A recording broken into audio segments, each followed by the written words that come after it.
महाराष्ट्र का सियासी ड्रामा लगातार दूसरे दिन भी जारी रहा और एनसीपी ने अजीत पवार समेत शपथ लेने वाले सभी बागी विधायकों को पार्टी से बर्खास्त कर दिया है। और एनसीपी चीफ शरद पवार ने कहा जनता का समर्थन उनके साथ है, लेकिन अजीत पवार 40 विधायकों के समर्थन का दम भर रहे हैं। और मिल रही रिपोर्ट के मुताबिक अजीत पवार ने चाचा शरद पवार के सामने सुलह का फॉर्मूला भी रखा है और कहा है वो पार्टी का विस्तार कर रहे हैं, लेकिन पवार परिवार में फूट का सीधा फायदा बीजेपी को मिलता दिख रहा है। शिवसेना के बाद अब पवार परिवार की लड़ाई ने बीजेपी के लिए कैसे मिशन 2024 की राह आसान कर दी है, देखिए इस रिपोर्ट में।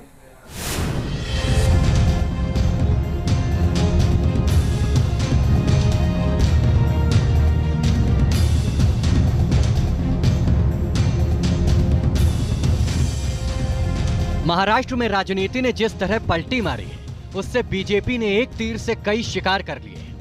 बीजेपी ने एकनाथ शिंदे के बाद अजीत पवार को भी मिलाकर महाराष्ट्र में न सिर्फ अपना कुनबा बड़ा कर लिया है, बल्कि इसके जरिए वो अब 2024 के लोकसभा और विधानसभा चुनाव में भी मजबूती के साथ उतरेगी। और बीजेपी से मिली इस हार से शरद पवार की सारी प्लानिंग फेल होती नजर आ रही है। इसके कितने गए, कौन गए, इसकी जांच मैं कभी करता नहीं हूँ। जो मेरी आज की जो शुरुआत है, ये शुरुआत आगे का रिजल्ट ठीक आएगा, इसके लिए है। अजीत पवार के आने से बीजेपी को क्या क्या फायदा हुआ है, ये भी जान लीजिए। महाराष्ट्र के नए सियासी समीकरण से बीजेपी के लिए 2024 की राह और भी ज्यादा आसान हो गई है। इससे विपक्षी एकता की कोशिशों को झटका लगा है। अजीत पवार के रूप में बीजेपी को एक मराठी चेहरा मिल चुका है। शिवसेना के साथ ही अब एनसीपी भी कमजोर हो गई है। बीजेपी के लिए शरद पवार को चुनौती देना अब आसान हो चुका है। वहीं महाविकास अघाड़ी का वर्चस्व भी अब खत्म होता दिखाई दे रहा है। महाराष्ट्र ही नहीं, देश की राजनीति पे इसका असर पड़ेगा। एक कोशिश हो रही है कि अपोजिशन को एक ना होने दिया जाए, क्योंकि ना अगर बनेगा तो फिर बीजेपी के लिए दिक्कत हो सकती है। हम ये नहीं कह रहे कि बीजेपी लूज कर जाएगी, लेकिन बीजेपी की जो अभी तक की जो रफ्तार है वो कहीं तेजी से रुकेगी और ये डर बीजेपी को है। अजीत पवार के आने के बाद महाराष्ट्र में बीजेपी चट्टान की तरह मजबूत हो गई है, तो भतीजे की बगावत से शरद पवार की मुश्किलें बढ़ गई हैं, क्योंकि आज से महज साल भर पहले तक महाराष्ट्र में सिर्फ 4 बड़ी पार्टियां थी, लेकिन अब महाराष्ट्र की सियासत में 6 पार्टियां हो चुकी हैं और महाराष्ट्र में सियासी परिवार वाली 2 बड़ी पार्टियां 2 गुटों में बट गई हैं, जिसका सीधा फायदा बीजेपी को 2024 में मिल सकता है। महाराष्ट्र में लोकसभा की 48 सीटें, जिसमें से 2019 में बीजेपी को 23 सीट मिली थी, लेकिन बीजेपी ने 2024 में 45 सीटों पर जीत का लक्ष्य रखा है। और महाराष्ट्र के नए समीकरण से बीजेपी का यह मिशन कामयाब होता भी दिखाई दे रहा है। महाराष्ट्र में बीजेपी का मास्टर स्ट्रोक। पिछले कई दिनों से महाराष्ट्र में महाविकास अघाड़ी के 3 दल मिलकर मजबूत विपक्ष बना रहे थे और बीजेपी को लोकसभा से लेकर विधानसभा के चुनाव तक का डर सताने लगा था।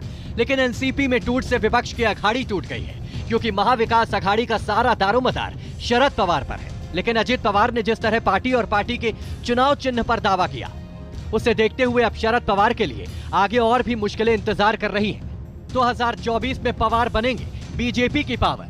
2019 के महाराष्ट्र विधानसभा में बीजेपी और शिवसेना एक साथ मिलकर लड़ी थी, लेकिन शिवसेना ने एनसीपी और कांग्रेस के साथ मिलकर सरकार बना ली। ऐसे में बीजेपी ने पहले शिवसेना से एकनाथ शिंदे को तोड़कर शिवसेना की तरफ जाने वाले हिंदुत्व से प्रेरित वोटों का ध्रुवीकरण अपने पक्ष में ठीक किया और अब अजीत पवार के साथ आए 9 विधायकों को मंत्री पद की शपथ दिलाकर जातीय और भौगोलिक संतुलन बनाने की कोशिश की है। अजित पवार और दिलीप वालसे पाटिल मराठों के प्रभावशाली नेता हैं। अजित के साथ मंत्री बनाए गए छगन भुजबल महाराष्ट्र में आज की तारीख में ओबीसी के सबसे प्रभावशाली नेता हैं। इसी तरह धनंजय मुंडे मराठवाड़ा में ओबीसी के बड़े नेता हैं। हसन मुशरीफ के रूप में पश्चिम महाराष्ट्र का मुस्लिम चेहरा साथ लिया गया है। इसी तरह अजित पवार के सबसे करीबी संजय बनसोडे प्रभावशाली दलित नेता है। कुल मिलाकर मराठा ओबीसी दलित महाराष्ट्र की राजनीतिक जीत का त्रिकोण साधा गया है, क्योंकि शिंदे को तोड़ने के बाद भी बीजेपी को भरोसा नहीं हो रहा था कि वो लोकसभा की 48 में से 45 सीटें जीतने का लक्ष्य पूरा कर पाएगी। बीजेपी ने शिंदे पर कसी नकेल। अजीत पवार के आने के बाद राजनीतिक तौर पर अब एकनाथ शिंदे बीजेपी की मजबूरी नहीं रह गए। अब अजीत पवार के पास भी उतने ही विधायक हैं जितने शिंदे के पास। ऐसे में पिछले 1 साल से शिंदे गुट के विधायकों की दादागिरी झेल रही बीजेपी अब शिंदे गुट को अपने हिसाब से चलाएगी। वैसे भी मुख्यमंत्री एकनाथ शिंदे समेत उनके 16 विधायकों पर अब भी अयोग्यता की तलवार लटक रही है और शिंदे गुट के विधायकों की अयोग्यता के मामले पर सुप्रीम कोर्ट का फैसला कभी भी आ सकता है।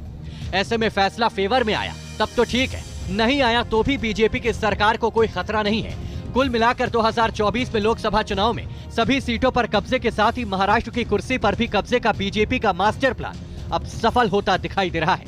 Team news nation.